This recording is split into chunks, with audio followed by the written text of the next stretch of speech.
Here's a quick tip for any Australian citizen or PR holder who wants to move to New Zealand and eventually become a PR or citizen in New Zealand.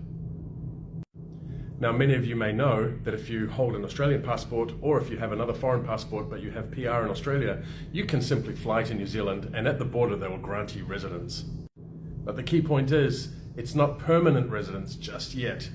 Residence in New Zealand is not permanent residence. In other words, it's not permanent and it can expire if you leave the country without travel conditions.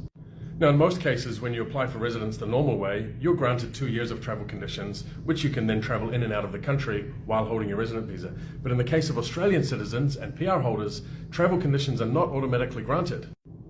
Therefore, you need to apply for travel conditions. It's an application called a VOTC, or a variation of travel conditions, that then would grant you 2 years to travel in and out of the country without losing your resident status. If you don't do this, your resident visa will be cancelled every time you leave New Zealand, and the clock starts ticking again each time you come back, which means that you may actually never be eligible for permanent residence unless you stay in New Zealand permanently for 2 years.